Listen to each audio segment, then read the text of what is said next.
kebersamaan, persatuan, dan identitas seringkali menjadi landasan bagi lahirnya ide-ide besar yang berusaha menjawab persoalan zaman.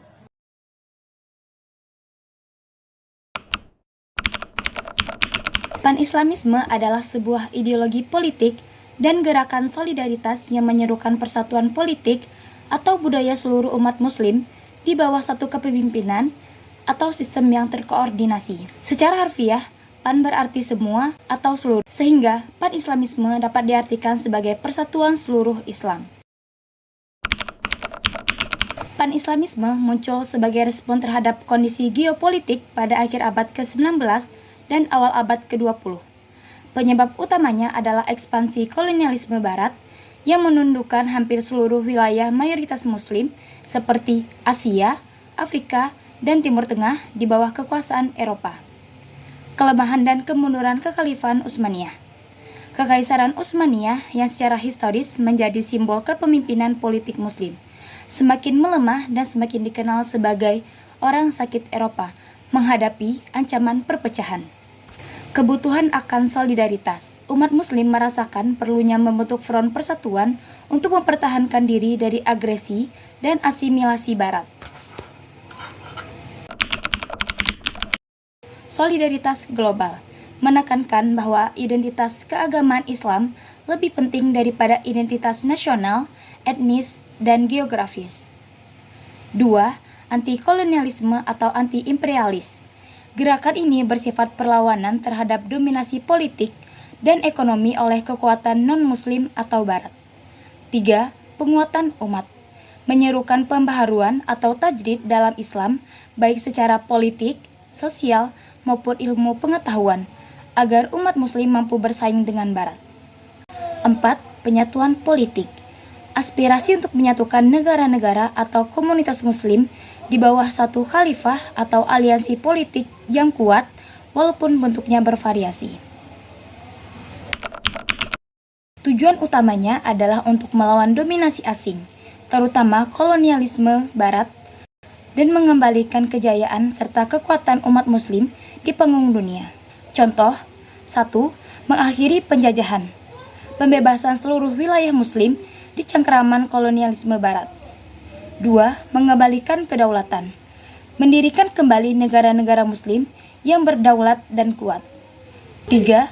Reformasi internal, melakukan pembaharuan dalam sistem pendidikan, hukum, dan pemerintahan di dunia muslim untuk mengatasi kemunduran. 4. Mewujudkan persatuan atau umat, menciptakan solidaritas dan kerjasama erat antar negara muslim, seringkali dengan visi politik tunggal.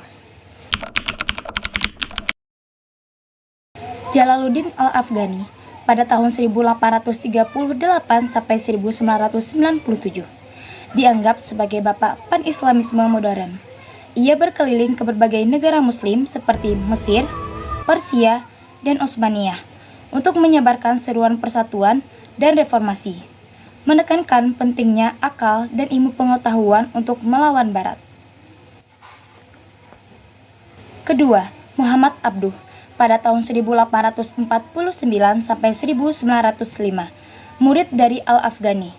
Fokusnya lebih pada reformasi pendidikan dan hukum atau islah di Mesir, meyakini bahwa persatuan politik harus didahului oleh pembaharuan intelektual dan moral umat. Catatan penting. Khalifah Sultan Abdul Hamid II dari Kekaisaran Utsmaniyah berkuasa pada tahun 1876 sampai 1909 juga secara aktif menggunakan pan-Islamisme sebagai kebijakan luar negerinya untuk memperkuat posisinya sebagai khalifah dan melawan tekanan Eropa. Dampak bagi dunia global. Dampak politik. Mendorong kebangkitan gerakan nasionalisme di negara-negara muslim, yang pada akhirnya memicu kemerdekaan meskipun tujuan persatuan politik global seringkali gagal. Ideologis, menjadi landasan bagi pembentukan organisasi internasional muslim modern seperti Organisasi Kerjasama Islam atau OKI. Hubungan internasional. Hubungan internasional menjadi faktor penting dalam politik Timur Tengah dan dinamika hubungan antar dunia muslim dan barat. Dampak bagi Indonesia. pemicu kesadaran. Ideologi ini menginspirasi para ulama dan intelektual Indonesia untuk menyadari bahwa perjuangan mereka adalah bagian perjuangan global umat muslim melawan penjajah. Organisasi pergerakan.